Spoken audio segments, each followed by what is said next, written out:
వాళ్ళందరూ చెప్తారు, నేర్చుకున్న వాళ్ళు రాలేదంటే నేర్చుకోండి అంటాడు.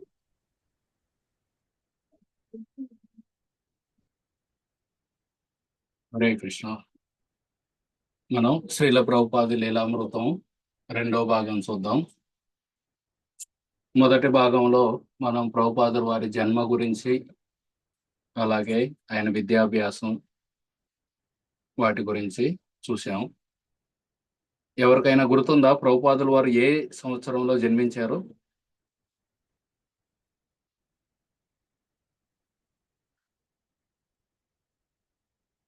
ప్రభుపాదుల వారు 1896లో జన్మించారనమాట. ఎక్కడ జన్మించారో గుర్తుందా? కలకత్తా. Very good. కలకత్తాలో జన్మించారు. మాయాపూర్ కాదు, కలకత్తాలో.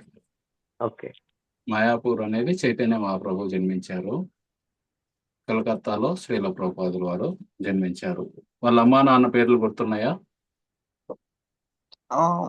మోహన్ గౌరవ్ మోహన్ దే, మోహన్ దేవ్,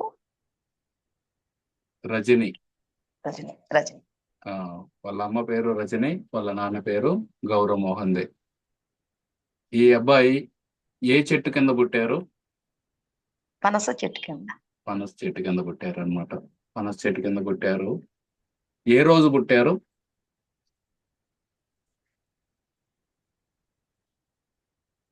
కృష్ణాష్టమి మరుసటి రోజు ప్రభుజీ.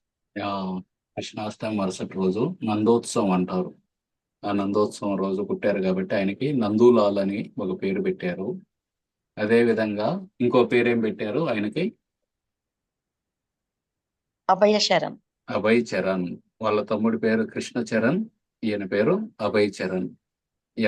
ఎవరైతే కృష్ణుడి యొక్క శరణం తీసుకొని భయం లేకుండా ఉంటారు, అభయ్ చరణ్ అన్నమాట. ఆ విధంగా వాళ్ళ అమ్మా నాన్న పేరు పెట్టారు. ఆయనకి ఇష్టమైన వంటకం ఏంది? కచోరి. Very good, kachori. అందుకనే ఆయనకి పేరు కూడా వచ్చింది అనమాట, కచోరి ముఖి. కచోరి ముఖి అని వాళ్ళ నాయనమ్మ పిలిచేదన్నమాట. ఈ అబ్బాయికి కచోరి అంటే, ఎందుకంటే కచోరిని జేబులో పెట్టుకొని కూడా వెళ్ళేవారు అనమాట. అందుకని కచోరి ముఖి అని పేరు పెట్టారు. ఆయనకు ఒకసారి టైఫాయిడ్ జ్వరం వస్తే డాక్టరు రకరకాల మందులు ఇచ్చి చివరికి ఇది ప్రయత్నించండి అని చెప్పారు అనమాట. ఏం ప్రయత్నించమని చెప్పారు? చికెన్ సూప్ పెట్టమని చెబితే వాళ్ళ నాన్నేమో, అయ్యో మేము వైష్ణవులు, మా ఇంట్లో ఎప్పుడు వండలేదండి ఇవన్నీ అంటే, నేనే వండి తీసుకొస్తానని డాక్టర్ బోస్ తీసుకొస్తారనమాట. ఈ పిల్లవాడికి కొంచెం పెట్టగానే వాంతించుకుంటాడు. అదే విధంగా ఏ కాలేజీలో చదివారు ఈ అబ్బాయి?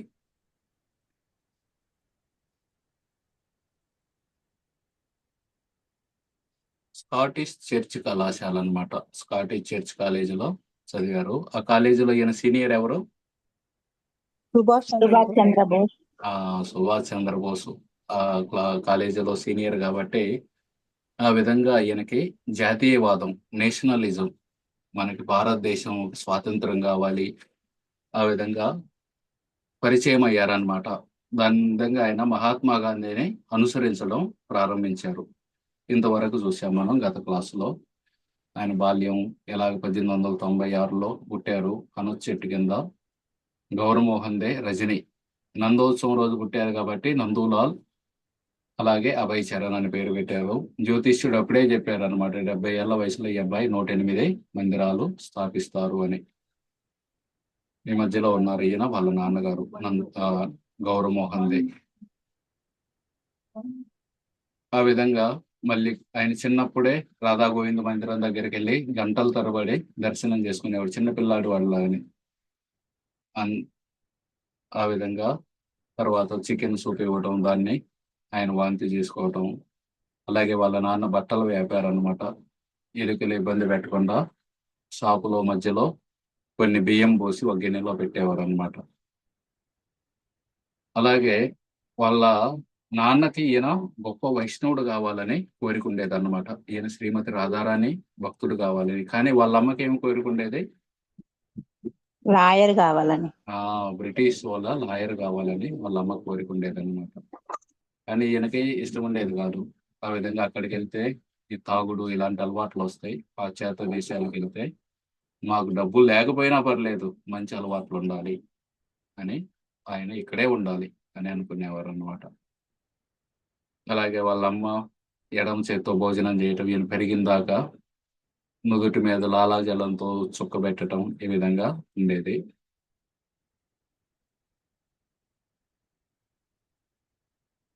తర్వాత చిన్న వయసులోనే రథయాత్ర నేను చేయాలని చెప్పి ఒక 3 అడుగుల రథంతో 8 రోజుల పాటు చేశారన్నమాట రథయాత్ర.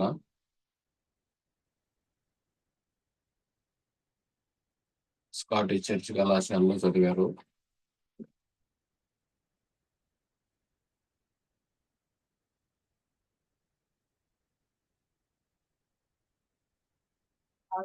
అదే విధంగా ఆయన ఒక నాటకం కూడా వేశారనమాట. అమృతలాల్ బోస్ అని చైతన్య లీల మీద నాటకం వేశారు. అందులో ఈ అభయ్ చరణ్ యొక్క పాత్ర ఏంటి,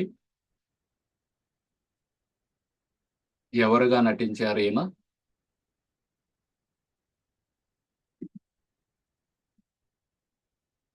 అద్వైతాచార్య. పంచతత్వం ఉంది కదా, పంచతత్వంలో అద్వైతాచార్య యొక్క పాత్రని ఈయన పోషించారు అనమాట.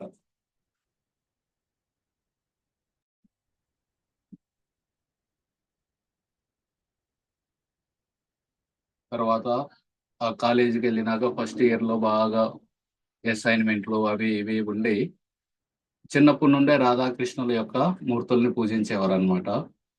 కానీ కాలేజీకి వెళ్ళినాక సమయం దొరక్క ఆ మూర్తుల్ని ఒక పెట్టెలో పెట్టి ఆ ఆ పెట్టెలో ఉంచారనమాట. తర్వాత ఆ మూర్తులు కల్లోకి వస్తారు, ఆయనకి కల్లోకి వచ్చి మమ్మల్ని ఎందుకు పూజించడం లేదు మీరు అని అడుగుతారు అనమాట. అప్పుడు మళ్ళీ ఎంత చదువులో ఎంత బిజీగా ఉన్నా సరే రాధాకృష్ణుల యొక్క సేవ మాత్రం వదిలేయకూడదని నిశ్చయించుకొని వాళ్ళని పెట్టెలో నుండి తీసి ఇంకా అప్పటి నుండి కంటిన్యూస్ గా పూజించడం ప్రారంభించారు అనమాట. ఆ విధంగా గాంధీ యొక్క అలవాట్లు చూసి గాంధీ ప్రతిరోజు భగవద్గీత చదివేవారు. అలాగే ఆయనకి ఈ మందు తాగడం, మాంసాహారం ఇలాంటి అలవాట్లు ఏమీ లేవు. వాటిని చూసి ఆకర్షితుడై ఈయన జాతీయవాదం, నేషనలిజం వైపు ఆకర్షితులయ్యారనమాట. ఈ విధంగా మనకి స్వతంత్రం వస్తే ఈ వైదిక సంస్కృతిని ఎక్కువగా అందరికీ వ్యాప్తి చెందించవచ్చు అనే ఉద్దేశంతో ఉండేది ఈ అభయ్ చరణ్కి. కాకపోతే ఆ కాలేజీలో ఏంటంటే బహిరంగంగా కలుసుకోకూడదు అనమాట.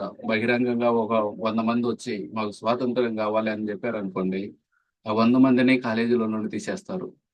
కాలేజీలో నుండి తీసేశారంటే ఇంక వాళ్ళకి డిగ్రీ ఉండదు. డిగ్రీ లేకపోతే సరైన ఉద్యోగాలు వచ్చేవి కాదు. అందుకని చెప్పి ఈ స్టూడెంట్స్ అందరూ భయపడేవాళ్ళు అనమాట. భయపడి లోపల రహస్యంగా కలుసుకునేవారు. అక్కడక్కడ కాలేజీ మేనేజ్మెంట్కి తెలియకుండా కలుసుకొని వీటన్నిటి గురించి చర్చించేవాళ్ళు అనమాట. ఇండియాకి ఎలాగా, భారతదేశానికి ఎలా స్వాతంత్రం తేవాలి, వీటన్నిటి గురించి చర్చించేవారు. ఆ సమయంలోనే ఈ గౌరమోహన్ దేకి ఈ అభయ్ చరణ్ వాళ్ళ తమ్ముడితో పాటు ఇంకా 3 కుమార్తెలు కూడా ఉన్నారనమాట. వాళ్ళందరూ కూడా 9 ఏళ్ల వయసులో, 12 ఏళ్ల వయసులో, 11 ఏళ్ల వయసులోనే వివాహం చేశారు. అప్పట్లో బాల్య వివాహాలు ఉండేవి. వాళ్ళ ఒక అమ్మాయికి 12 ఏళ్ల వయసు ఉంది కదా, 12 ఏళ్ల వయసులో వివాహం అయింది. ఆ సమయంలో ఆయన భార్య రజని చెప్పింది అనమాట, నువ్వు గనక ఇంకా కొన్ని నెలల్లో ఈ అమ్మాయికి సంవత్సరీకం అయ్యే వయసు వచ్చింది, పుష్పావతి అయ్యే వయసు వచ్చింది, అంతకు ముందే పెళ్లి చేయాలన్నమాట వాళ్ళ లెక్క ప్రకారం. ఇంకా 2-3 నెలల్లో గనక చేయకపోతే నేను ఒక రాయి కట్టుకొని గంగలో దూకుతానని బెదిరించింది అనమాట భర్తని. ఆయన వెంటనే ఒక సంబంధం చూసి ఆయన కూడా పెళ్లి చేశారనమాట. ఆ విధంగా వైదిక సంస్కృతిలో బాల్య వివాహాలు ఉండేవి. దానికి కూడా ఒక కారణం ఉందన్నమాట. ఆ అమ్మాయికి పుష్పావతి కాకముందే పెళ్లి చేసేవారు, కానీ పుట్టింట్లోనే ఉండేది. అలాగే అబ్బాయి కూడా వాళ్ళ అమ్మా నాన్నతోటే ఉంటారు. ఈ అబ్బాయి అప్పుడప్పుడు వాళ్ళ అత్తగారింటికి వెళ్ళినప్పుడు ఆ అమ్మాయిని వండమని చెప్పేవాళ్ళు. ఆ అబ్బాయికి భోజనం వడ్డించడం ఇవన్నీ చేస్తూ, ఆమెకు తెలుసు ముందు నుండి నా భర్త ఎవరని తెలుసు కాబట్టి ఇకన వేరే వారి మీద ఆమె మనసు వెళ్లకుండా పాతివ్రత్యం పాటించడానికి అనువుగా ఉంటుందన్నమాట. అదేవిధంగా ఆయనకి సేవ చేసి ప్రేమ అనేది వస్తుంది. ఆ విధంగా కాకపోతే ఈ కాలంలో వీటన్నిటిని పెట్టడం ఈ కష్టం. ఒకప్పుడు అది ఒక శాస్త్రీయమైన అన్నమాట. ఆ విధంగా చేసేవారు. అలాగే ఈ గౌరమోహన్ దే వాళ్ళ అబ్బాయికి అభయ్ చరణ్ కూడా పెళ్లి చేయాలి. ఆల్రెడీ కాలేజీలో చదువుకుంటున్నాడు. 22 ఏళ్ళు ఉన్నాయి. స్కాటిష్ చర్చ్ కళాశాలలో చదువుతున్నాడు. ఎవరిని చూడాలని ఆలోచిస్తూ ఉంటే మళ్ళీ వాళ్ళ కుటుంబంలో రాధారాణి దత్త అనే అమ్మాయి ఉంది అని చెప్పి ఆ అమ్మాయిని మన అబ్బాయికి ఇచ్చి పెళ్లి చేద్దామని చెప్పి సంబంధం కుదిర్చారనమాట. ఆ విధంగా ఆయన ఇంకా చదువు కూడా అవ్వలేదు. ఈ కాలంలో ఊహించడం కూడా కష్టం అన్నమాట. ఎవరికన్నా స్టూడెంట్ గా ఉన్నప్పుడు పెళ్లి అవటం. ఎందుకంటే మొత్తం చదువు అయిపోవాలి, ఉద్యోగం రావాలి, ఎంత ఉద్యోగం, ఎంత జీతం ఇవన్నీ చూసుకొని ఆ పెళ్లి అనేది జరగదు. కానీ ఈయనకి స్టూడెంట్ గా ఇంకో సంవత్సరం ఉంది చదవటం. అయినా సరే పెళ్లి చేసేసారు. ఆ విధంగా 4వ సంవత్సరం వచ్చింది. స్కాటిష్ చర్చ్ కళాశాలలో 4వ సంవత్సరం వచ్చినప్పుడు ఆయనకి ఒకరోజు నేను జగన్నాథపురి వెళ్ళాలి అని బయలుదేరారు అనమాట. ఎందుకంటే ఆయనకి చిన్నప్పటి నుండి కళ జగన్నాథపురి, బృందావనం ఈ రెండిటికి వెళ్ళాలని.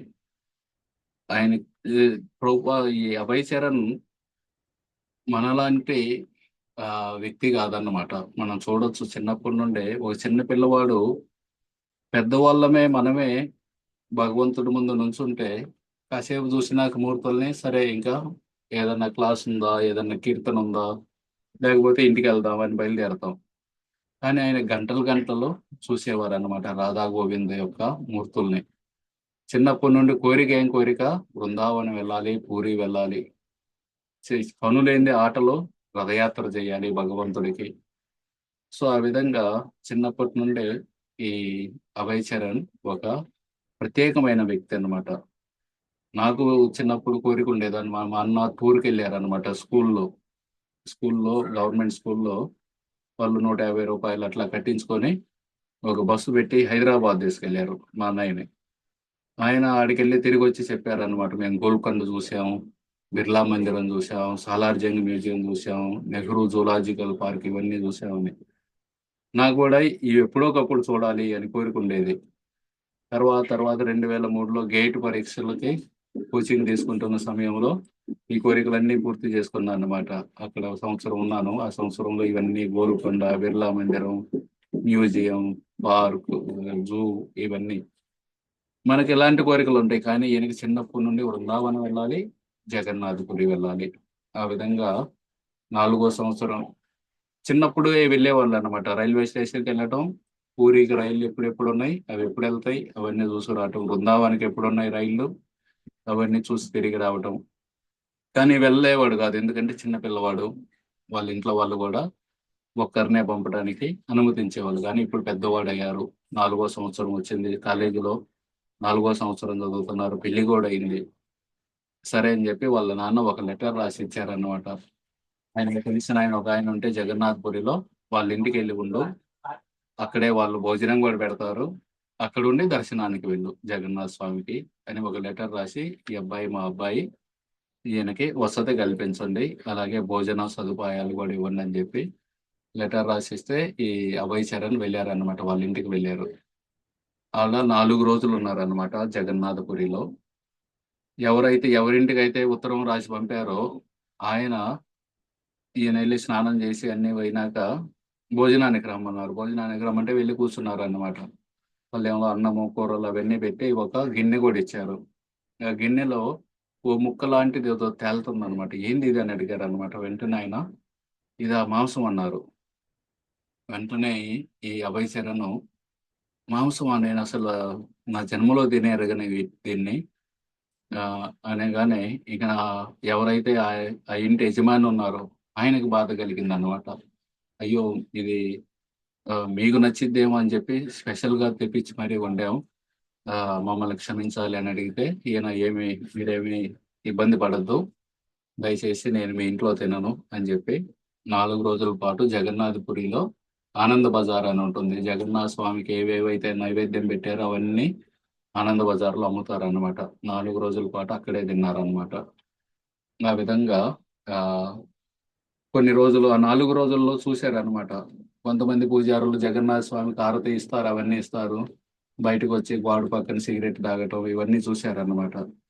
అవన్నీ చూసి ఆయనకి జగన్నాథ స్వామి నచ్చారు, ఆనంద బజార్ ఇవన్నీ బాగా నచ్చినాయి. ఆడ జగన్నాథ్ పురి నచ్చింది, అన్నీ నచ్చింది. కానీ ఈ సాధువులు, ఈ పూజారులు వీళ్ళేంది ఇలా ఉన్నారని చెప్పి కొంచెం నిరుత్సాహపడ్డారనమాట. తర్వాత తిరిగి వచ్చారు కలకత్తాకి. తిరిగి వచ్చేదంటే వాళ్ళ భార్య ఏడుస్తూ ఉందన్నమాట. రాధారాణి దత్త. ఇవన్నీ పేర్లు గుర్తుపెట్టుకోండి, చివర్లో అడుగుతాము. ఈ రోజు కూడా మొదటి భాగంలో చాలా మంది పేర్లు ఏమి గుర్తులేవు. ఆ రాధారాణి దత్త ఏడుస్తూ ఉంటుంది అన్నమాట.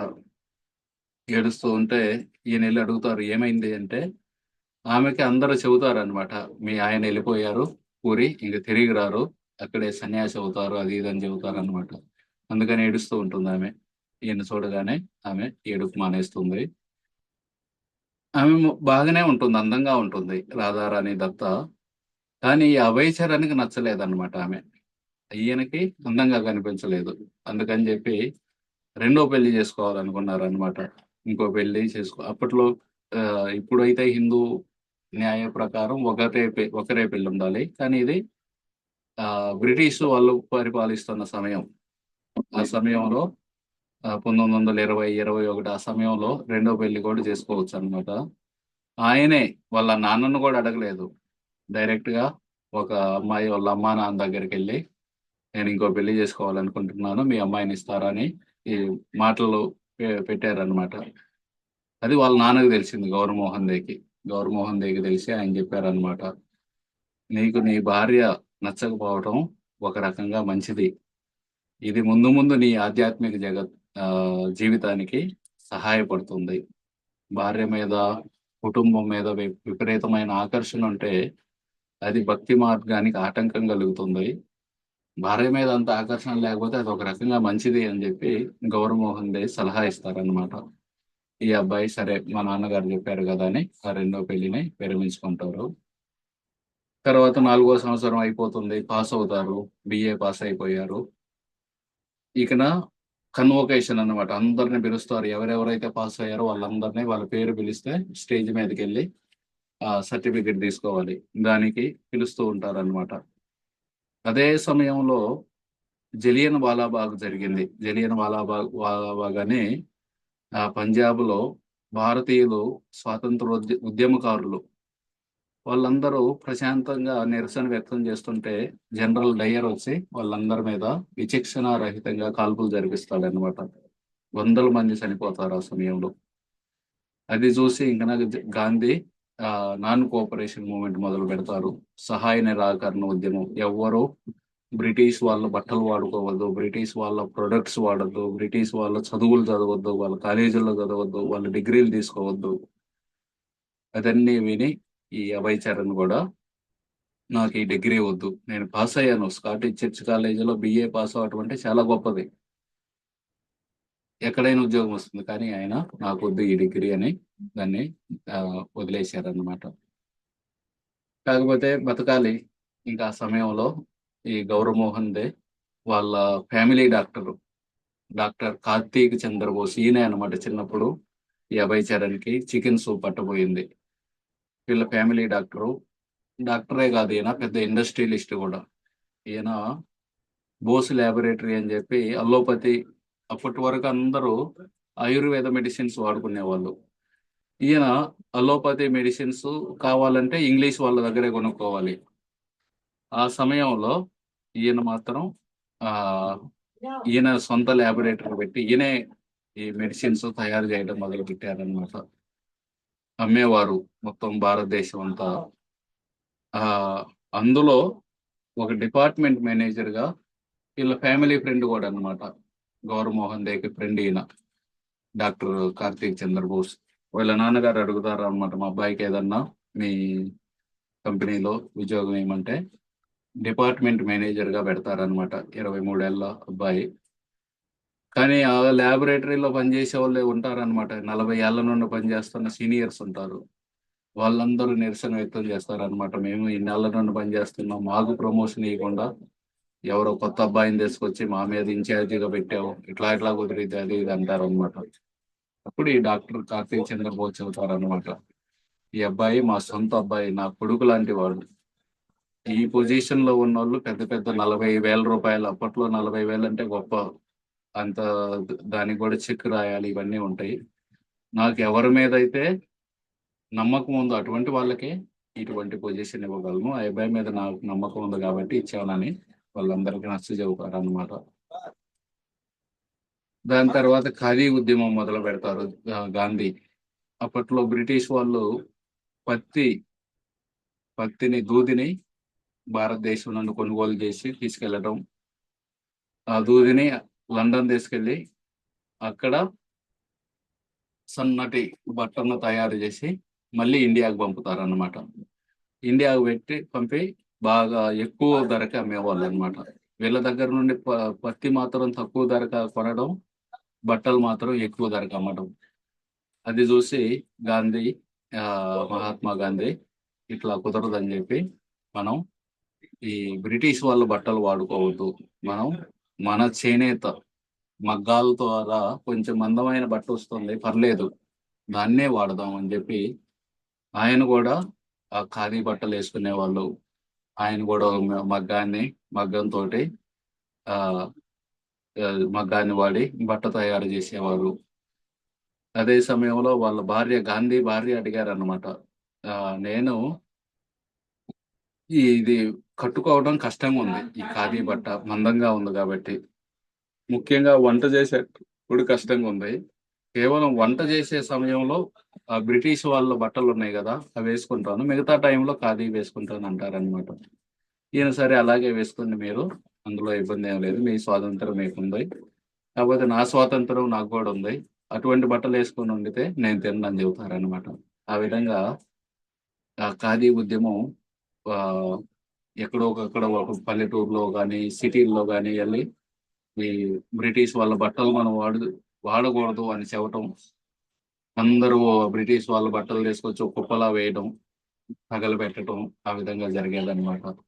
ఆ సమయంలో ఈ అభయ్ చరణ్ కూడా ఖాదీ బట్టలు వేసుకోవడం మొదలు పెట్టారనమాట. ఖాదీ బట్టలు వేసుకున్నారంటే చూసే వాళ్ళందరికీ తెలుసు అనమాట, ఈయన గాంధీని అనుసరిస్తున్నారు అని.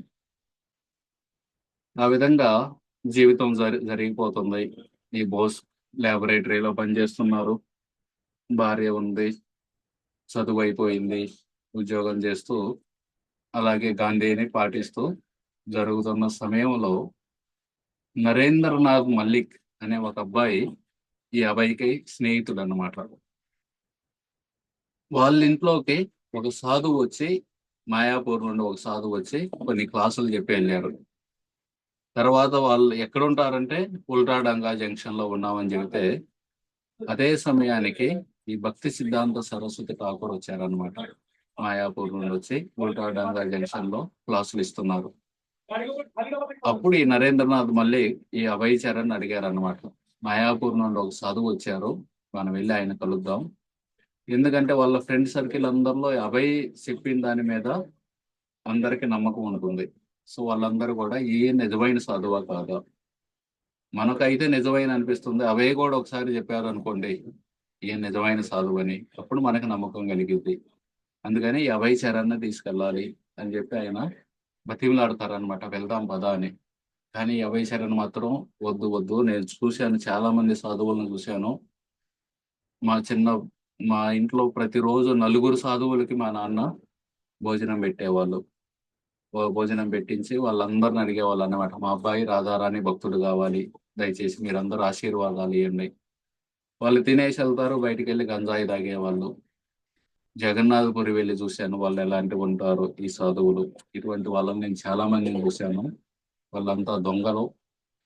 మా ఇంటి పక్కనే ఒక భిక్షగాడు ఉండేవాడు, అందరు ఆఫీస్కి వెళ్తారు కదా, ఇంట్లో ఉన్నప్పుడు లుంగి కట్టుకొని రిలాక్స్ గా బనియన్ వేసుకొని తిరుగుతారు, ఆఫీస్కి షూ ఫ్రై అన్ని కట్టుకొని వెళ్తాడు. అదే విధంగా ఒక భిక్షగాడు ఉంటాడు అనమాట, ఇంటి దగ్గర లుంగి ఇవన్నీ కట్టుకొని ఉంటాడు, పొద్దున్నే 8 డ్యూటీ అన్నమాట. కాషాయ బట్టలు ఉంటాయి, అవి వేసుకొని వెళ్తాడు. ఎక్కడో ఒకక్కడ కూర్చుంటాడు. జనాలందరూ సాధువు అని చెప్పి డబ్బులు ఇస్తారు. మళ్ళీ సాయంత్రం అవగానే డ్యూటీ దిగుతాడు. ఇంటికి వచ్చేసి కాషాయ పత్రాలు పక్కన పెట్టేసి మళ్ళీ లుంగి అవన్నీ కట్టుకొని ప్రశాంతంగా ఇంట్లో ఉండేవాడు భార్య పిల్లలతోటి. సో అటువంటి వాళ్ళని చూశాను నేను. కాబట్టి ఈ సాధువుల మీద నాకు నమ్మకం లేదు. నన్ను పిలవద్దంటారు అనమాట. కానీ నరేంద్రనాథ్ మళ్ళీ కొంచెం ఒత్తిడి చేస్తారనమాట. రావాల్సిందే రావాల్సిందే అని ఒత్తిడి చేస్తే సరే అని చెప్పి ఈ ఉల్రాడంగా జంక్షన్ లో భక్తి వినోద ఆసనం ఆ ఇంటి పేరు, అక్కడికి వెళ్తారనమాట. అక్కడ వెళ్ళగానే ఆ పైకి ఎక్కుతారు మెట్లు. మేడ మీద మిద్దె మీద కూర్చొని ఉంటారనమాట భక్తి సిద్ధాంత సరస్వతి ఠాకూర్, కొంతమంది శిష్యులు. ఇత్తాటి వ్యక్తి కళ్ళజోడు పెట్టుకొని ఒత్తిడి వేసుకొని కూర్చొని క్లాస్ చెబుతూ ఉంటారనమాట. ఆ సమయంలో ఈ నరేంద్రనాథ్ మల్లిక్, అభయ్ చరణ్ ఇద్దరు వెళ్ళి ఆ భక్తి సిద్ధాంత సరస్వతి ఠాకూర్కి నమస్కరించి లేస్తూ ఉంటారనమాట. ఆ లేస్తూ ఉన్న సమయంలోనే భక్తి సిద్ధాంత సరస్వతి ఠాకూర్ చెబుతారనమాట, మీరు విద్యావంతులైన యువకుడు, మీరు ప్రపంచమంతటా చైతన్య మహాప్రభు యొక్క సందేశాన్ని ఎందుకు ప్రచారం చేయరు అంటే, మీరు ప్రచారం చేయాలి, మీరు విద్యావంతులు అని అడుగుతారనమాట. ఈయనకి ఒకసారి ఆశ్చర్యం వేసింది. నా పేరు అడగలేదు, ఎక్కడి నుండి వచ్చానని అడగలేదు, డైరెక్ట్ గా మీరు ప్రచారం చేయండి అని చెప్పి నాకు ఒక ఆజ్ఞ ఇస్తున్నారు అని ఆశ్చర్యపోతారనమాట. ఆశ్చర్యపోయి ఈ విధంగా ఇది ఉల్టాడంగా జంక్షన్ యొక్క మిద్దె. ఈ మిద్దె మీద భక్తి సిద్ధాంత సరస్వతి ఠాకూర్ ఇక్కడ మీసం తోటి తెల్ల బట్టలతో కూర్చున్నది అభయ్ చరణ్. ఈయన మిగతా వాళ్ళంతా మిగతా శిష్యులు. ఈయన అయ్యి ఉండొచ్చు నరేంద్రనాథ్ మల్లిక్. సో అని చెప్పగానే ఈయన ఈ అభయ్ చరణ్ చెబుతారనమాట, మీ చైతన్య మహాప్రభు సందేశాన్ని ఎవరింటారు, మీరు చెబుతున్నారు ప్రచారం చేయండి అని చెప్పి, కానీ ఎవరింటారు? మనది ఒక ఆధారిత దేశం, మనం డిపెండెంట్ కంట్రీ. ముందుగా భారతదేశానికి స్వతంత్రం కావాలి. మనం బ్రిటిష్ పాలనలో ఉన్నప్పుడు భారతీయ సంస్కృతిని ఎలా వ్యాప్తి చేయగలం? బ్రిటిష్ వాళ్ళు ఏం చెబితే అది వినాల్సిన పరిస్థితి మనది. అటువంటిప్పుడు మన సంస్కృతిని ప్రపంచం అంతా ఎలా వ్యాప్తి చేయగలం? కాబట్టి మనకి స్వతంత్రం కావాలి ఫస్ట్. తర్వాత మీరు చెప్పేది ఓకే, చైతన్య మహాప్రభు సందేశం, ఇంకా వేరే వాళ్ళ సందేశం ఏదైనా ఇవ్వచ్చు, మనకి ఫస్ట్ కావాల్సి, ఎందుకంటే ఈయన గాంధీని పాటిస్తున్నారు కాబట్టి చెప్పారనమాట, మనకు ముందు కావాల్సింది స్వతంత్రం. అప్పుడు భక్తి సిద్ధాంత సరస్వతి ఠాకూర్ లోతైన స్వరంతో చెబుతారనమాట, ఈ భక్తి, ఈ కృష్ణ చైతన్యం అనేది భారతదేశ రాజకీయాల్లో మార్పు కోసం వేచి ఉండాల్సిన అవసరం లేదు. ఎవరు పరిపాలించారు అనే దాని మీద ఆధారపడి ఉండదు. ఇది చాలా ఇంపార్టెంట్, అర్జెంట్, ఇది దేనికోసం వేచి ఉండదు అని చెబుతారనమాట. ఈ భక్తి అనేది మనల్ని ఎవరు పరిపాలిస్తున్నారు, ఈ బయట ఉన్న పరిస్థితుల మీద ఆధారపడి ఉండదు అన్న. భక్తి అనేది భగవంతుడికి ఆత్మకి ఉన్న అనుసంధానమైనది. అటువంటిది ఒకప్పుడు మొఘలు పరిపాలించారు, తర్వాత బ్రిటిష్ వాళ్ళు, తర్వాత ఇంకొకళ్ళు ఎవరో పరిపాలిస్తూ ఉంటారు, దాని మీద ఆధారపడి ఉండదు. మీరు వెంటనే ఈ భక్తిని ప్రచారం చేయాలి అని చెబుతారనమాట. చెప్పగానే ఈయనకి జన్మస్థలాన్ని పూజించడం కూడా ఒక భ్రమ. మనం చెబుతుంటాం కదా, జననీ జన్మభూమి ఇచ్చా స్వర్గాదపి గరీయసి అని. సో మన జన్మస్థలం, నేను పుట్టాను కాబట్టి ఈ భూమి చాలా గొప్పది. ఇండైరెక్ట్ గా ఏం చెబుతున్నాం, నేను గొప్పని అని చెప్పుకుంటున్నాం. సో ఈ జన్మలో ఈ దేశంలో పుట్టాము, ఇంకో జన్మలో ఇంకో దేశంలో పుడతామేమో, అప్పుడు ఆ దేశాన్ని పూజిస్తూ ఉంటాం. కాబట్టి మనం పూజించాల్సింది భగవంతుడిని, జన్మస్థలాన్ని కాదు. అప్పుడు భారతదేశం అంటే మనందరికీ గౌరవం ఉండాలి, ఎందుకంటే వేదాలను కాపాడింది కాబట్టి ఈ భూమి. నిజమైన సంక్షేమ కార్యక్రమం అంటే ఒక వ్యక్తిని దేవునితో అనుసంధానించడం. ఇంకా ఎన్నో ఉంటాయి ఇక్కడ సంక్షేమ కార్యక్రమాలు, అన్నం పెట్టడం, దుప్పట్లు ఇవ్వడం, పుస్తకాలు ఇవ్వడం, ఈ విధంగా మందులు ఇవ్వడం, మెడిసిన్స్ ఇవ్వడం. కానీ నిజమైన సంక్షేమ కార్యక్రమం అంటే ఒక వ్యక్తిని దేవుడితోటి కనెక్ట్ చేస్తే అది నిజమైన వెల్ఫేర్ యాక్టివిటీ అనమాట. అదంతా వినగానే ఈ అభయ్ చరణ్కి అనిపిస్తుంది అనమాట, ఈ సాధువు ఎవరో గాని శాస్త్రాల నుండి మాట్లాడుతున్నారు, ఈయన మానసిక కల్పన కాదు, ఆయన మనసులో ఏదుందో అది చెప్పట్లేదు. శాస్త్రాల్లో అందుకే ఎప్పుడు 3 చూసుకోవాలి. గురు, సాధు, శాస్త్ర. మనం ఎవరైనా గురువు గారు చెప్పారనుకోండి, ఏది చెప్పినా అది గుడ్డిగా నమ్మకూడదు. ఇది శాస్త్రాల్లో ఉందా లేదా? మిగతా సాధువులు కూడా దీన్ని ఆహ్, ఒప్పుకుంటున్నారా లేదా? అనే దాన్ని క్రాస్ చెక్ చేసుకోవాలన్నమాట. అదే విధంగా శాస్త్రంలో ఏది చెప్పినా అది గుడ్డిగా పాటించకూడదు. గురువు గారి దగ్గర అడగాలి. దీన్ని ఎలా అర్థం చేసుకోవాలి?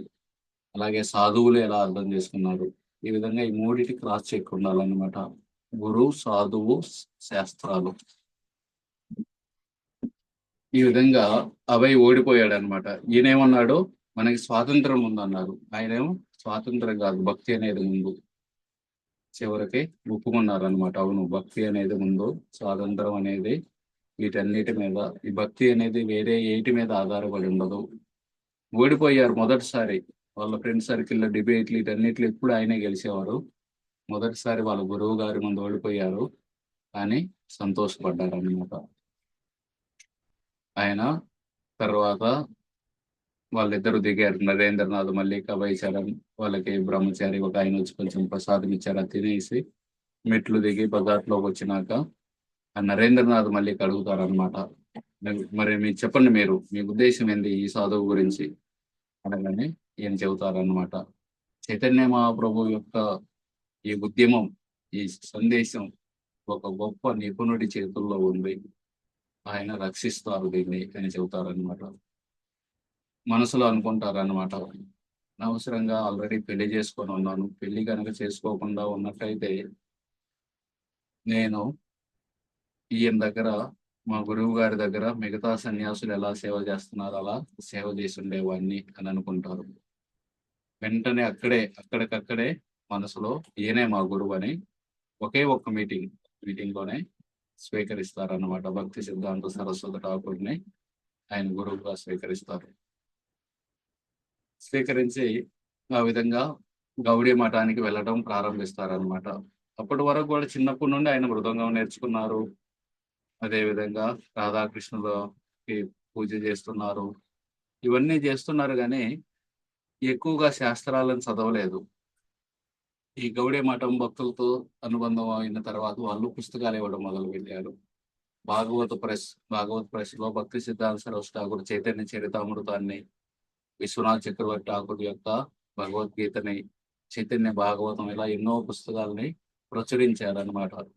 ఆ పుస్తకాలన్నీ తీసుకొని వచ్చి అభయ్ చరణ్ చదవడం ప్రారంభించారనమాట. అదే సమయంలో గాంధీని 6 సంవత్సరాలు అరెస్ట్ చేశారు. ఎందుకంటే నాన్ వైలెంట్ మూమెంట్, కానీ ఆయన యొక్క అనుచరులు కొందరు హింసాత్మకంగా మారారనమాట. ఆ సమయంలో వెంటనే ఈయన అరెస్ట్ చేశారు. ఈ అభయ్ చరణ్కి నేషనలిజం, జాతీయవాదం మీద ఆసక్తి పోయింది. ఇంతకుముందు గాంధీ ఉండేవారు మనసులో, ఆయన వెళ్ళిపోయి వాళ్ళ గురువు గారు భక్తి సిద్ధాంత సరస్వతి ఠాకూర్ వచ్చి కూర్చున్నారు అనమాట హృదయంలో. ఇక ఆయనకి ఎప్పుడు భక్తి సిద్ధాంత సరస్వతి ఠాకూర్ గుర్తొచ్చేవాళ్ళు. ఆయనకి పూర్తి సమయం సేవ చేయాలనుకున్నారు కానీ ఆల్రెడీ పెళ్ళి అయి ఉంది. ఒకసారి పెళ్ళి అయిందంటే భార్యా పిల్లల్ని మధ్యలో వదిలేయకూడదు. అది పాపం. వాళ్ళని పూర్తిగా వాళ్ళకి సహాయం చేయాలి. ఎందుకని ఇక కుటుంబాన్ని జాగ్రత్తగా చూసుకోవాలని చెప్పి కుటుంబాన్ని చూసుకుంటూ ఆ పుస్తకాలు చదువుతూ ఉన్న సమయంలో 1921లో ఆయనకి ఒక కుమారుడు కూడా జన్మించారు అనమాట. వాళ్ళ గురువు గారిని 22లో కలిశారు. గురువు గారిని కలవక ముందే ఒక కుమారుడు కూడా జన్మించి ఉన్నారు. ఇక ఆయన ఒక పెద్ద బిజినెస్ మ్యాన్ కావాలనుకున్నారా. ఇప్పుడు ఉద్యోగం చేస్తున్నారు బోస్ ల్యాబొరేటరీలో డిపార్ట్మెంట్ మేనేజర్గా. కానీ ఉద్యోగం చేస్తే ఎక్కువ సంపాదన రాదు. ఎవరైనా సంపాదించాలంటే బిజినెస్ చేయాల్సింది. ఉద్యోగం చేసే వాళ్ళకి అంతే శాలరీ వస్తూ ఉంటుంది, కుటుంబం గడిచిపోతూ ఉంటుంది, ఎక్కువగా సంపాదించలేరు. అందుకే నేను బిజినెస్ చేయాలి అనుకొని డాక్టర్ బోస్కి చెబుతారనమాట, నేను ఉద్యోగం మానేస్తాను, నేను బిజినెస్ చేయాలనుకుంటున్నానని. ఆ బోస్ అంటారనమాట, చేయండి, మా బోస్ ల్యాబొరేటరీ నుండి ఎన్నో అలోపతి మందులు ఉంటాయి, అలాగే సబ్బులు, టూత్ పేస్టులు, టించర్, స్పిరిట్ ఇవన్నీ ఉంటాయి. ఇవన్నిటికి నార్త్ ఇండియాకి, ఉత్తర భారతదేశానికి మిమ్మల్ని ఏజెంట్గా చూస్తున్నాను, సెలెక్ట్ చేసుకున్నాను. మీరు మా దగ్గర హోల్సేల్లో కొనుక్కెళ్ళండి, మీరు వాటిని నార్త్ ఇండియాలో వేరు వేరు సిటీల్లో అమ్ముకోవచ్చు అని ఇస్తారనమాట ఈయనకి.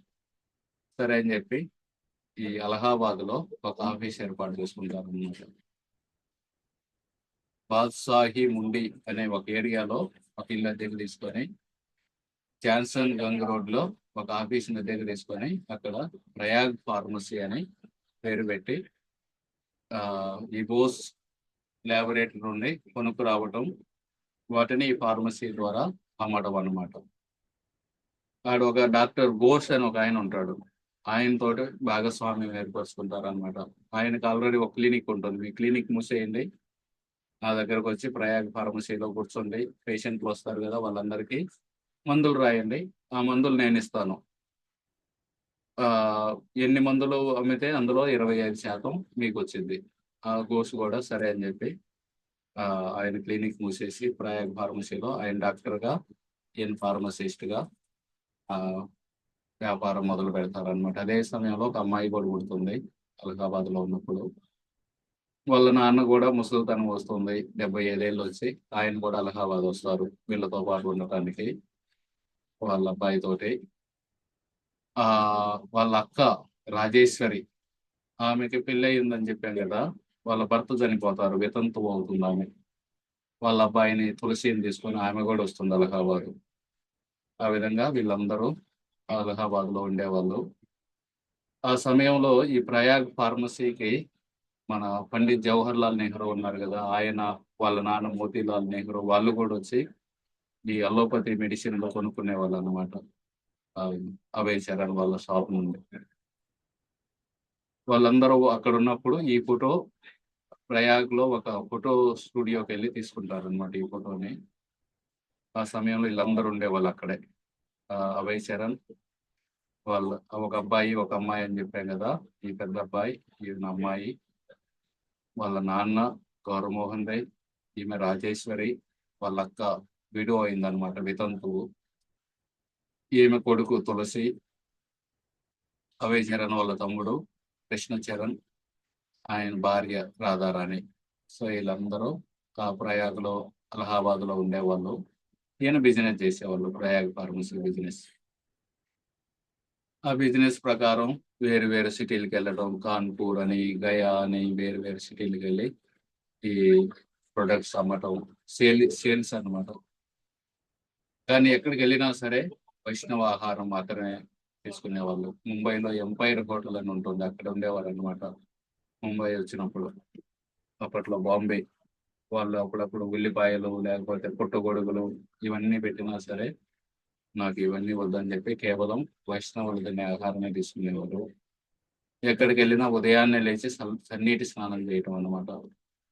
సహరన్పూర్ అని, అది ఉత్తరప్రదేశ్ చివరిలో వస్తుంది, హిమాలయాలకు దగ్గరలో. చాలా చలి ఉంటుంది అక్కడ కూడా. ఆయన పొద్దున్నే లేచి సన్నీళ్ళ స్నానం చేస్తే ఆ హోటల్ మేనేజర్ ఆశ్చర్యపోతారు అనమాట, ఎలా చేశారు మీరు సన్నీళ్ళ స్నానం అని చెప్పి. అలా వేరు వేరు ప్లేసులకు వెళ్ళి తిరగడం. ఢాకా వెళ్తారు బంగ్లాదేశ్లో, అక్కడ ఒక వైద్యుడిని కలుస్తారు. ఆ వైద్యుడు చెబుతారు అనమాట, నేను ఒక రైతును చూశాను వారిలో, ఆ రైతు దగ్గుతున్నాడు అనమాట. ఆ దగ్గే శబ్దం విని నాకు వెంటనే అర్థమైంది ఈయన 3-4 రోజుల కంటే బతకడని. ఆయన నిజంగానే అలాగే చచ్చిపోతాడు అనమాట. అంత అటువంటి డాక్టర్లు ఉన్నాయి. ఇంకో చోటుకి వెళ్తారు, అక్కడ న్యూమోనియా రోగి ఉంటారనమాట. డాక్టర్ చెబుతారు ఈయన చనిపోతారని, కానీ ఏం మందులు ఇవ్వకపోయినా సరే ఆయన నెలల తరబడి బతుకుతాడు. ఇంకో చోట గయాలో ఒక మహమ్మదీయన్ వ్యక్తి ఉంటారనమాట. వాళ్ళ అబ్బాయికి బెస్ట్ ట్రీట్మెంట్ ఇప్పిస్తాడు, అయినా సరే అయిపోయి చచ్చిపోతాడు. ఇవన్నీ చూసి ఆయనకి అర్థమైంది అన్నమాట, మన ట్రీట్మెంట్ అనేది కేవలం ఒక చిన్నది, చివరికి భగవంతుడు ఇచ్చాడు. రాకే కృష్ణ మారేకో, మారే కృష్ణ రాకేకో అని. భగవంతుడు గనక కాపాడాలి అని అనుకుంటే అటువంటి వ్యక్తిని చంపేది ఎవరు? భగవంతుడే చంపాలనుకుంటే అటువంటి వ్యక్తిని రక్షించేది ఎవరు అని చెప్పి ఆయనకు ఒక సాక్షాత్కారం వస్తుంది అనమాట. ఆ తర్వాత ఒకసారి ఆగ్రా వెళ్తారు ఈ పని మీదే, ప్రయాగ్ ఫార్మసీ పని మీద. ఆగ్రా వెళ్తే పక్కనే ఉంటుంది బృందావన్. చిన్నప్పటి నుండి కోరిక 2 ఊర్లకు వెళ్ళాలని. ఏ 2 ఊర్లకు వెళ్ళాలని కోరిక చిన్నప్పటి నుండి ఆయనకి? జగన్నాథ్ జగన్నాథ్పురి. జగన్నాథ్పురి అండ్ బృందావనం వెళ్ళాలి, జగన్నాథ్పురి వెళ్ళాలి. జగన్నాథ్పురి వెళ్ళారు 4th year లో ఉన్నప్పుడు స్కాటిష్ చర్చ్ కాలేజీలో. ఇప్పుడు బృందావనం వెళ్ళే అవకాశం దొరికిందనమాట. వెంటనే బృందావనం వెళ్తారు. తిరిగి వచ్చేటప్పుడు మధురాలో కోతి వస్తువులన్నిటిని దొంగిలిస్తుంది అనమాట ఏంది. ఆ విధంగా తిరిగేటప్పుడు ఒకసారి కాన్పూర్లో వెళ్తారు. కాన్పూర్లో గుర్రం బండి ఎక్కి వెళ్తూ ఉంటే గుర్రం కాళ్ళకి ఏదో తగిలి గుర్రం కింద పడిపోయింది. బండి కూడా తిరగబడిపోయి ఈయన గుర్రం బండి మీద నుండి ఒక్కసారి ఎగిరి దూరాన్ని వెళ్ళి పడతారు అనమాట. చాలా దెబ్బలు తగిలి ఉంటాయి అనుకుంటారు ఆ డ్రైవరు. లేచి చూస్తే ఈయనకు అసలు కొంచెం కూడా ఏమీ జరగదు అనమాట. ఇప్పుడు ఈయన అనుకుంటారు అనమాట, చిన్నప్పుడు కూడా అగ్ని ప్రమాదం జరిగింది, అప్పుడు కూడా ఏం కాలేదు, వెంటనే ఒక ఆయన వచ్చి ఆర్పారు అని. ఆ విధంగా 5 సంవత్సరాల పాటు అలహాబాద్ నుండి ఈ ప్రయాగ్ ఫార్మసీ తరఫున విపరీతంగా ప్రయాణించేవారు అనమాట. అదే సమయంలో ఇంతకుముందే ఒక అబ్బాయి పుట్టారని చెప్పాం కదా, ఆ అబ్బాయి పేరు కూడా ప్రయాగ్ రాజ్. కాకపోతే వీళ్ళ ఇంట్లో నిక్ నేమ్ పాచా. సో ఒక్క నిమిషం కూడా కూర్చోలేడు అనమాట. విపరీతంగా వాళ్ళ ఫ్రెండ్స్ వచ్చి చెప్పేవాళ్ళు అనమాట ఆ అబ్బాయికి, నువ్వు ఒక్క నిమిషం లేవకుండా కూర్చో, నీకు గొప్ప బహుమతి ఇస్తామని. ఈ అబ్బాయి ట్రై చేసేవాడు. ఒక 10-15 సెకండ్లోనే మళ్ళీ పరిగెత్తేవాడు.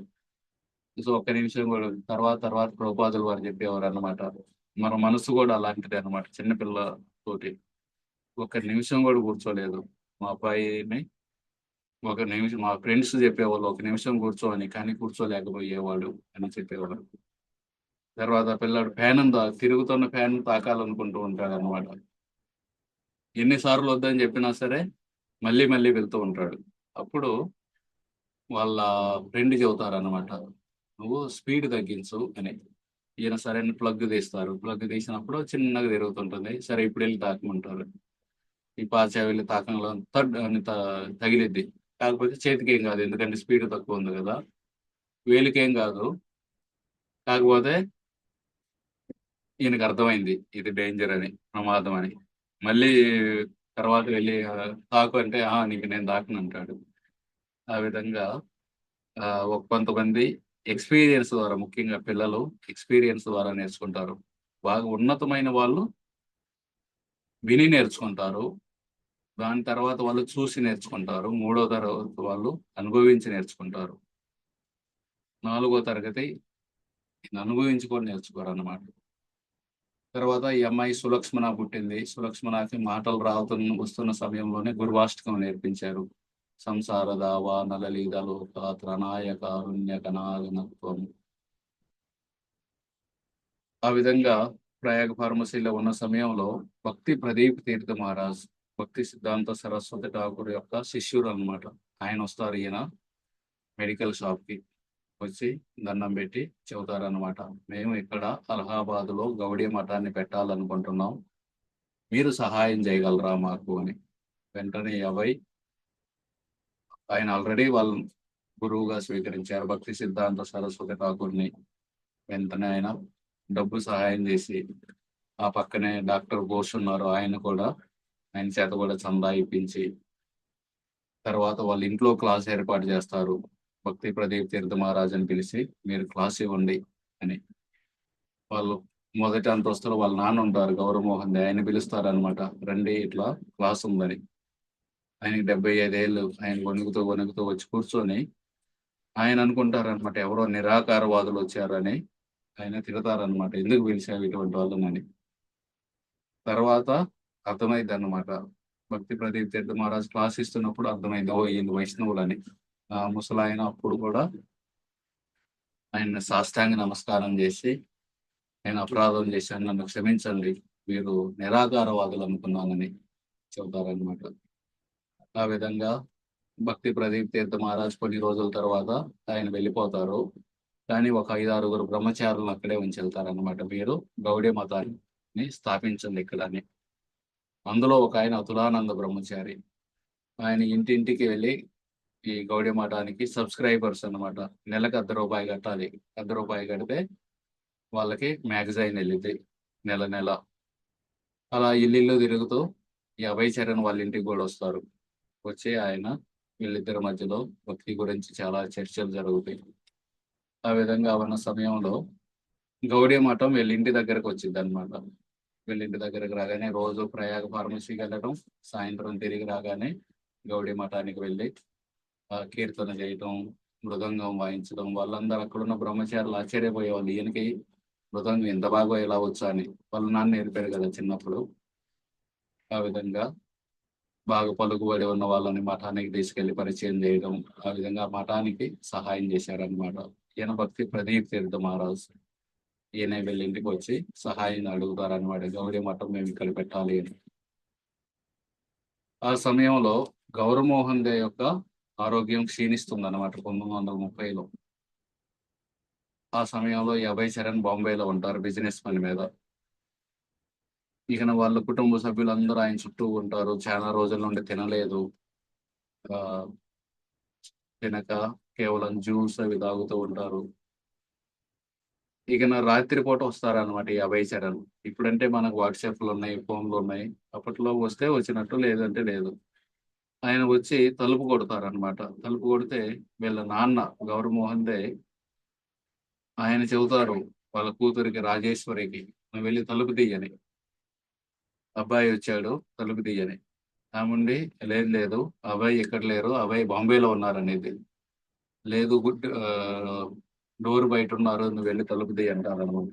ఆమె అబ్బాయి కాదు అని చెప్పి వెళ్ళి తీస్తుంది అనమాట. తీయగానే అక్కడ అబ్బాయి ఉంటారు. వాళ్ళ నాన్నకి తెలుసు అనమాట, డోర్ కొట్టిన శబ్దం బట్టే ఆయన మన అబ్బాయి వచ్చారని చెబుతారు. ఈయన పైకి వెళ్ళి అడుగుతారు అనమాట, ఎలా ఉందంటే బాగానే ఉంది, సరే రేపు మాట్లాడదాం అని చెప్పి మరుసటి రోజు డాక్టర్ని తీసుకొస్తారు. డాక్టర్ చెబుతారు అనమాట, మీ నాన్న ఎలా జీవిస్తున్నారో మాకు తెలియదు, ఇన్ని రోజుల నుండి తింటం లేదు, అయినా ఎలా బతుకుతున్నారు ఈయనని. ఇక నీ అభయ్ చరణ్ వెళ్ళి అడుగుతారనమాట వాళ్ళ నాన్నే, మీకేమన్నా కోరిక ఉంటే చెప్పండి అని. ఏమి డాక్టర్ ఏమన్నా అన్నారా అంటే, డాక్టర్ ఏమనలేదు, నేను బాంబే వెళ్ళాలి కదా, మీకు ఏదైనా కోరిక ఉంటే నేను తీరుస్తానని చెబుతారు. అంటే మనకు ఆవు ఉంది కదా, ఆవునే దూడనే తీసుకెళ్ళి గౌడీ మఠానికి దానం చేయాలి చెబుతారు. సరే అని చెప్పి అబ్బాయి పాలిచ్చే ఆవుని దూడని తీసుకెళ్ళి గౌడీ మఠానికి ఇస్తారు. మళ్ళీ వచ్చి అడుగుతారు అనమాట, ఇంకా ఏమన్నా కోరిక ఉందా చెప్పండి. ఏం డాక్టర్ ఏమన్నా అన్నారంటే, డాక్టర్ ఏమనలేదు, మీరు చెప్పండి మీకు ఏమన్నా కోరిక ఏమంటే, గౌడీ మఠంలో ఉన్న వైష్ణవుల్ని, ఈ అలహాబాద్లో ఉన్న మిగతా వైష్ణవులందరినీ మన ఇంటికి పిలిపించి వాళ్ళ చేత కీర్తన చేయించు, వాళ్ళందరికీ మంచి ప్రసాదం పెట్టించు అని చెబుతారనమాట. సరే అని చెప్పి ఆయన అలా చేయగానే ఆ రోజు రాత్రే ఈ గౌరమోహన్ దే శరీరాన్ని వదిలి వెళ్ళిపోతాడు అనమాట. ఇక ఈయనకు ఒక్కసారిగా దిగాలు వస్తుంది అనమాట. వాళ్ళ నాన్న చిన్నప్పటి నుండి ఎంత ప్రేమగా చూశారు, మృదంగం నేర్పారు, సాధువులందరికీ భోజనం పెట్టించి ఒకటే అడిగేవాళ్ళు అనమాట, ఈ అభయ్ చరణ్ కృష్ణుడి యొక్క భక్తుడు కావాలి, రాధారాణి యొక్క భక్తుడు కావాలి. అటువంటి నాన్న లేకపోవడం చాలా లోటు అవుతుంది ఆయనకి. ఇక 13వ రోజు ఈ వాళ్ళు అదే స్టూడియో, ఇంతకుముందు స్టూడియో వాళ్ళ ఫ్యామిలీ అంతా వెళ్ళారు కదా, అదే స్టూడియోకి వెళ్ళి వాళ్ళ నాన్న ఫోటో మధ్యలో పెట్టి అభయ్ చరణ్ గుండు చేయించుకొని, వాళ్ళ తమ్ముడు కృష్ణ చరణ్ ఇద్దరు గుండు చేయించుకొని వాళ్ళ నాన్న ఫోటో మధ్యలో పెట్టి ఓ ఫోటో తీసుకుంటారు అనమాట. ఇది ఇక్కడ ముగిద్దాం మనం. జస్ట్ ఒక 4-5 ప్రశ్నలు అడిగేసి మనం జపం చేద్దాం. మీరు విన్నారా లేదా, నేను చెప్పినవి మీకు అర్థమవుతున్నాయా లేదా అని నాకు అర్థం అవడం కోసం.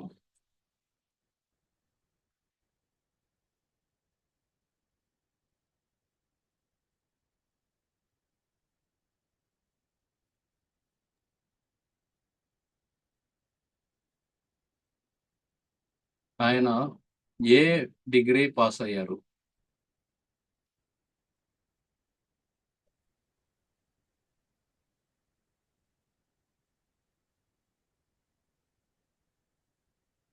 రకరకాల డిగ్రీలు ఉంటాయి కదా, బీటెక్ అని, లేకపోతే ఎంబీఏ అని. ఆయన ఏ డిగ్రీ పాస్ అయ్యారు? హరే కృష్ణ ప్రభుజీ, ధన్యవాదం. బిఏ కదా ప్రభుజీ? BA degree, bachelor of arts. కానీ ఆ డిగ్రీ తీసుకోలేదు. ఎందుకని? అప్పుడు అప్పుడు విదేశీ బహిష్కరణ. విదేశీ బహిష్కరణ, బ్రిటిష్ వాళ్ళ చదువులు, బ్రిటిష్ వాళ్ళ డిగ్రీలు ఉందని. జలియన్ బాగ్ వాళ్ళు అని చెప్పారు. కరెక్ట్. ఆయన ఎవరి దగ్గర ఉద్యోగానికి చేరారు? Doctor Karthik Chandrabose. Karthik Chandrabose, very good. Department manager గా చేరారు అన్నమాట.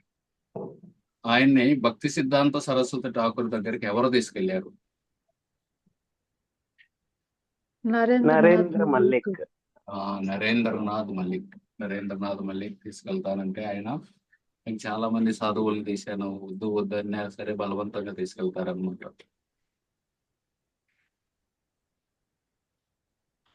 ఆయన వెళ్ళి దండం పెట్టి లేస్తూ ఉన్నప్పుడే ఏమని చెబుతారు వాళ్ళ గురువు గారు ఆయనకి? మీరు చైతన్య ప్రభు గారి విదేశాలలో ఆంగ్లము ప్రచారం చేయాలి మీరు అన్ని దేశాల్లో అని. పాశ్చాత్య దేశాల్లో ప్రచారం చేయాలని చెప్తారు. Very good, very good. మరి ఈయన ఏమని చెబుతారు? మన భారతదేశానికి స్వాతంత్రం రాలేదు, ఫస్ట్ స్వాతంత్రం రావాలి, వచ్చిన తర్వాతనే ప్రచారం చేస్తాము. ఇప్పుడు మన మతాన్ని మన సనాతన ధర్మాన్ని ప్రచారం చేస్తే ఎవరింటారో? అందరూ ఆంగ్లేయులే ఉన్నారు కదా, మన భారతదేశాన్ని పరిపాలించేది వాళ్ళే కదా, మన మతం వాళ్ళు కాదు కదా. వాళ్ళు ఫస్ట్ మన స్వతంత్రం వచ్చిన తర్వాత చేద్దాం అన్నట్టు అంటారు. మరి ఆయన ఏమంటారు? దానికి దీనికి సంబంధం లేదు, దేవుడితోనే భక్తి చేయాలి. దానికి దీనికి సంబంధం లేదు, ఏ రాజకీయాల గురించి ఇది వేసి ఉండదు, ఇది ప్రచారం ముందు చేయాలి అని. ఆ విధంగా ఆయన సరే అని చెప్పి డబ్బు సంపాదించాలి, ఎందుకంటే డబ్బు గనక బాగా సంపాదిస్తే దాన్ని మఠానికి కూడా నేను సహాయం చేయగలుగుతాను. ఎందుకంటే మఠం నిర్వహణకి ఎంతో అవసరమైంది. ఏ పని చేయాలన్నా, ఏ ఫెస్టివల్ చేయాలన్నా ఎంతో డబ్బు అవసరమైంది. సో కనీసం నేను ఆ విధంగా మా గురువు గారికి ఆల్రెడీ పెళ్ళయింది, నాకు సన్యాసిలాగా సేవ చేయలేను, కనీసం డబ్బు సంపాదించి ఆ విధంగా సేవ చేస్తానని బిజినెస్ అవుదామని చెప్పి ఏ ఊర్లో ఆయన ఆఫీస్ ఏర్పాటు చేస్తారు? ప్రయాగ్రాజ్ లో, అలహాబాదు. దాన్నే ప్రయాగరాజ్ కూడా అంటారు. ఆ సమయంలో వాళ్ళ అక్కయ్య ఒక ఆమె వితంతు అయ్యి అక్కడికి వస్తారు. ఆమె పేరేంటి? రాజేశ్వరి. కొడుకు పేరు తులసి. Very good. ఆయన ఏ ఊరు వెళ్ళినా సరే కేవలం ఉల్లిపాయలు ఇవి లేకుండా తింటూ ఆ విధంగా ఉన్న సమయంలో ఒక సాధువు వచ్చి, మేము అలహాబాద్ లో మఠం పెట్టాలనుకుంటున్నాం, మా సహాయం చేయండి అని అడుగుతారు. ఆయన పేరేంటి?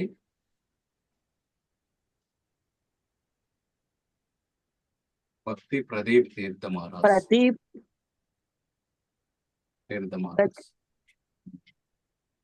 వాళ్ళ నాన్నగారు 2 కోరికలు అడుగుతారు. ఏమేంటి? అందరినీ పిలిచి సంకీర్తన పెట్టించి వాళ్ళకి ప్రసాదం పెడతారు.